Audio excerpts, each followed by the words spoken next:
The 9 o'clock news here on BBC One with Michael Burke. King Hussein of Jordan is losing his battle against cancer. His American doctors can do no more. He's flying home tonight to die. Big fall in interest rates. Mortgages are cheaper than they've been since the 60s. And changes at the top of BMW may put Rover's future in doubt.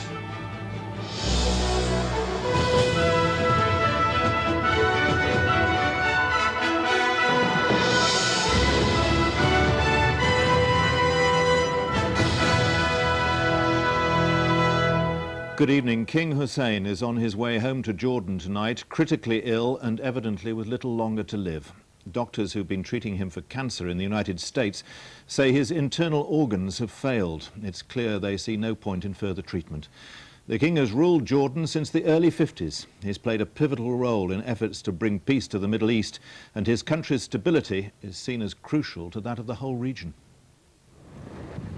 The ambulance carrying the king left the Mayo Clinic in Minnesota, where he was undergoing his third course of cancer treatment. Officials said the king was conscious and had personally taken the decision to return home when his treatment failed. He was last seen in public 10 days ago, leaving Jordan for the United States. He'd been home but a few days before he'd had to return to hospital. The man who'd survived civil war and repeated assassination attempts was clearly weakened.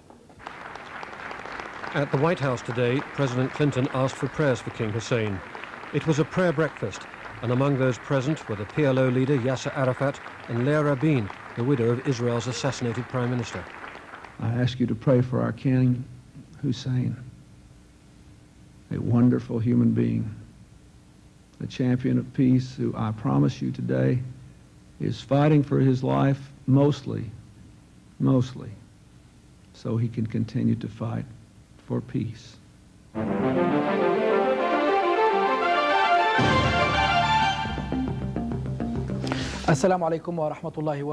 In Jordan, news of the king's sudden return was announced on television. In Amman tonight, the public mood is subdued. After 47 years, few Jordanians have known any other ruler, and their country, caught between Israel and its Arab enemies, may not have survived without him. I ask for his recovery, he says, and that he comes back safe and secure. During his recent return to Jordan, the king changed the succession. His brother Hassan, who greeted him, had been crown prince for 32 years. But the king replaced him with his eldest son, Abdullah, and Jordanians are still uncertain of the man who's been regent for less than a fortnight. I'm almost certain he is a chip of the old block. He's similar to his father in mannerism, in his modesty, in mixing with the people, but obviously he's an unknown quantity politically. He hasn't had the experience yet. Having said that, he seems to have got on well with other military people in the Arab world. The king's last major task came last October, when President Clinton asked him to help persuade Israel to negotiate a new agreement with the PLO. Now Jordan has its own peace treaty with Israel. Jordan's future is more stable. But that it is largely a tribute to the political skills of the dying king. Brian Hanrahan, BBC News. Well, our correspondent Richard Downs is in Amman. Richard, are the people of Jordan reconciled to the idea of losing their king? I think they are. Jordanian TV this evening didn't say that the king had lost the battle.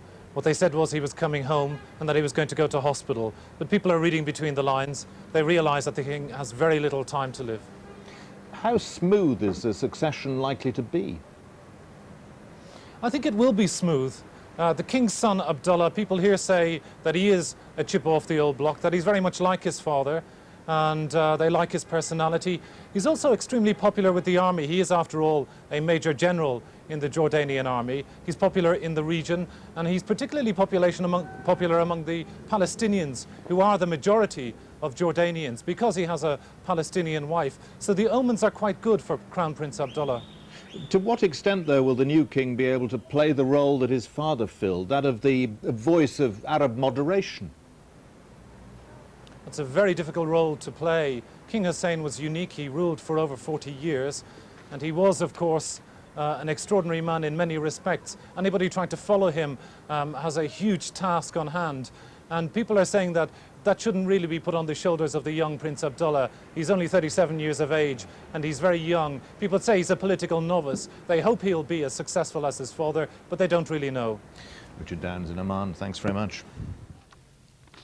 Here, interest rates have fallen for the 5th time in as many months, taking some mortgages to their lowest level for 30 years. The cut in the base rate by 0.5% to 5.5% was bigger than the city expected. Millions of homeowners will soon be enjoying the lowest mortgage rates for a generation. The mortgage rate cuts already announced by the biggest lenders, which are likely to be followed by all the other lenders over the next few days, bring the standard variable mortgage rate down to a level not seen since the 1960s. With new fixed-rate mortgages also down to historically low levels, anyone who fixed their rate a year or two ago might find it worth their while to move their mortgage. There's plenty of people who've got, say, 8% fixed rates. They should be reviewing their circumstances, because even with redemption penalties attached, it may be worth reconsidering whether they've got the right deal or not. But for savers like Wendella Clark, the succession of cuts in interest rates has meant some unpleasant calculations. She's a former head teacher who lives mainly on the income from her savings. And 5 rate cuts in as many months have meant that her income has fallen sharply. The situation is by no means rosy. I can see interest rates going down and down to match the European rates. I can see myself getting older and older so that one can't work so hard, and it's very difficult to know what to do. With £10,000 in a high-interest account, last summer you might have expected £750 interest in a year. Today you'll be making just £580 a year. And it seems very likely that when savings rates are cut again, that interest will fall to just £530 a year. But ICI today provided a reminder of why the Bank of England has felt the need to cut interest rates so quickly. It warned of continuing uncertainty and slower economic growth around the world. It's already cut 500 jobs this year. Businesses had been calling on the Bank of England to help out and were happy that their pleas had been heard. We think this will help to get consumer confidence back, get people spending a bit more money, avoid any risk of the economy moving either into a recession or into a very long period of slow growth with a lot of job losses. This is good news all round. Weak demand on the high street is the biggest problem businesses now face, and the large fall in rates we've seen will boost consumer confidence.